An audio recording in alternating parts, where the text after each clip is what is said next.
Hello everyone, welcome to math mania with Raspreet. आज का topic है हमारा clock lesson 6, hands of the clock apart. जब हमारे मिनट हैंड और आर एंड दोनों जो है एक दूसरे से एक डिस्टेंस पे हो, कोई एंगल फॉर्म करी हो, हमें एंगल नहीं पता हो, ना ही वो 90 डिग्री पे है, ना ही वो ऑपोजिट डायरेक्शन में है, ना ही वो ओवरलैप कर रही हो, तो इस केसेस में दो पॉसिबिलिटीज होती हैं, अहेड और बिहाइंड।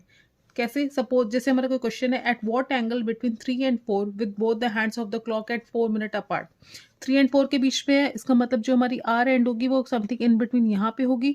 अब दो पॉसिबिलिटीज सकती है, या तो मिनट हैंड हमारा आगे है, ये फर्स्ट केस है, या तो हो सकता है हमारा मिनट हैंड इधर भी है, तो ये फर्स्ट केस है और ये दूसरा केस है।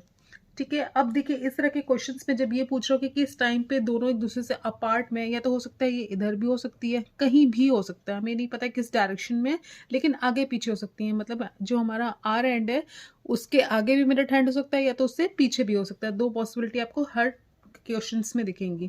तो इस तरह के क्वेश्चंस में सबसे पहले आपको ये वाला जो मैंने आपको फॉर्मूला बताया था, angle equals to 30h minus 11/2 minute, यहाँ पे मिनट की वैल्यू रखते हैं, यहाँ पे आर की रखते हैं। ये मॉड था जो कि हमेशा पॉजिटिव देता था, लेकिन यहाँ पे दो वैल्यूज आएंगी। अगर जो आपका मिनट हैंड है वो आगे होगा तो ये पॉजिटिव वैल्यू होगी, और अगर आपका मिनट हैंड जो है आपके आवर एंड से पीछे होगा तो ये नेगेटिव एंगल होगा। इस वजह से हम मॉड को हटा के दो वैल्यूज कैलकुलेट करते हैं, पॉजिटिव और नेगेटिव दोनों।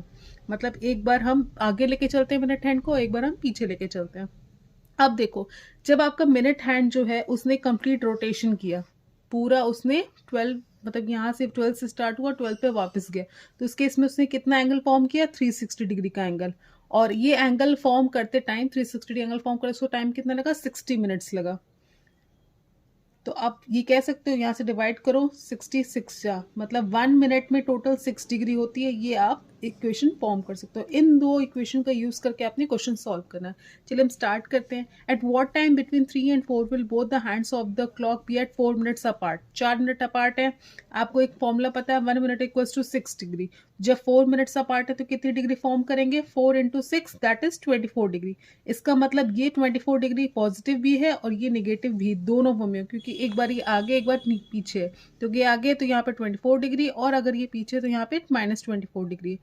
इसी फॉर्मूला को रख के हमने वैल्यूज कैलकुलेट करनी है। चलिए हम निकालते हैं। यहाँ पे पॉजिटिव लेके चलते हैं और यहाँ पे हम निगेटिव वैल्यू लेके चलते हैं। अभी थीटा कितना निकला हमारा? 24 डिग्री रख दिया, प्लस वाला चल रहा है, 30 इंटू एच करो, आर कितना है? थर्ड को हम लेंगे, 3 और 4 के बीच में है, मतलब ये 3 से आगे आई है, तो इसलिए हमेशा हम एच की जगह 3 को लिखेंगे, तो 30 इंटू 3 लिख दिया, माइनस 11/2 इंटू एम। एम हमें निकालना है कि किस टाइम पे दोनों अपार्ट हैं 24 डिग्री के एंगल पे। अब देखो 24 डिग्री यहाँ पे हो गया 90 माइनस 11/2 एम। अब ये इधर जाएगा, ये इधर जाएगा, तो क्या होगा? 11/2 m equals to 90 minus 90 degree minus 24 degree. ये कितना हो गया? 11/2 एम इक्वल्स टू, ये 20 माइनस 24 करोगे आप 66 डिग्री मिलेगी। 11 6 जा, तो ये मिनट कितना आ गया? 6 into 2 which is equals to 12 minutes. अब यहाँ से हम देखेंगे दूसरी पॉसिबिलिटी में क्या आ रहा है, एंगल हमने रखना है negative, -24 equals to 30 into 3 minus 11/2 m. अब ये इधर जाएगा और इधर आएगा तो प्लस हो जाएगा, तो 11/2 एम इक्वल्स टू 90 प्लस 24, तो यहाँ पे मिनट कितना आ जाएगा? 114 मिनट कितना हुआ? 114 into 2 divided by 11 which is equals to 228 divided by 11। जब आप इसको सिंप्लीफाई करोगे, 11 2 ज़ा 22, फिर 0 8/11, तो कितने मिनट्स हो गए? इतने मिनट्स के बाद। अगर ये आगे, इसका मतलब इतने मिनट होंगे, 12 मिनट होगा, अगर ये पीछे है तो आपका 28/11 मिनट्स होंगे। क्वेश्चन हम और सॉल्व करेंगे। कॉन्सेप्ट को समझने के लिए आपको डायग्राम बनाने की जरूरत नहीं है, आप विदाउट डायग्राम भी बना सकते हो। दो पॉसिबिलिटी आपने लेनी है, एक पॉजिटिव पॉसिबिलिटी है, एक नेगेटिव पॉसिबिलिटी। अब यहाँ पे क्या लिखा है? At what time between 4 and 5 will both the hands of the clock be at 10 minute apart. मैंने आपको बताया था 1 मिनट इक्वल्स टू 6 डिग्री, तो 10 मिनट्स में कितनी डिग्री हो जाएगी? 60 डिग्री। अब ये हमें पॉजिटिव नेगेटिव दोनों लेनी है, तो हम यहाँ पे सपोज कर लेते हैं पॉजिटिव 60 और यहाँ पे -60 है। अब मैंने बताया था आपको angle equals to 30 into h minus 11/2 m. तो यहाँ पे h की वैल्यू क्या है? 4 और 5 के इन बिटवीन है, अभी 5 बजा नहीं है, 4 और 5 के इन बिटवीन है, तो हम h की वैल्यू हमेशा 4 लेंगे, तो 60 equals to 30 into 4 minus 11/2 m. अब आप इसको सिंप्लीफाई करो, तो यहाँ पे 11/2 एम आ गया, और ये 120 इधर आया तो माइनस हो गया, -60, m इक्वल्स टू 60। यहाँ पे आप देखो m is equals to 60 into 2 divided by 11 which is equals to 120 divided by 11। जब आप इसको और सिंप्लीफाई करोगे तो कितना आएगा, 11 1 ज़ा 11, 0 फिर 10/11, इतने मिनट्स होंगे।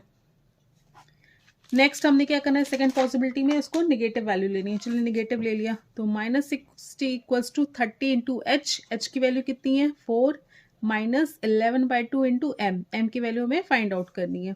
अब ये देखिए इधर गया 11/2m और ये निगेटिव इधर आया तो प्लस हो गया, 120 प्लस 60, 11/2m इक्वल्स टू 180। तो m की वैल्यू कितनी हो गई, 180 into 2 divided by 11 which is equals to 360 divided by 11। फिर इसको आप सिंप्लीफाई करो, 11 3 ज़ा 33, 30 बचा, 11 2 ज़ा 8 रिमाइंडर डिवाइडेड बाई 1 मिनट्स। तो आइदर इस मिनट के बाद और इस मिनट के बाद जो है आपके दोनों हैंड्स जो होंगे वो अपार्ट होंगे। एक पॉजिटिव वैल्यू लेके चलना है, नेगेटिव वैल्यू लेके चलना है। आपके जब क्वेश्चंस आएंगे एमसीक्यू बेस्ड क्वेश्चंस, तो इन दोनों में से कोई भी वैल्यू आप दोगे तो उसके ऊपर आप टिक कर सकते हो। ये थे हमारे hands of the clock apart के कुछ क्वेश्चंस। आप इस पे जितना प्रैक्टिस करोगे उतनी फास्ट आप इसको कैलकुलेट कर सकते हो। That's all for today. Thank you for watching. Please like, share and subscribe and follow for more content.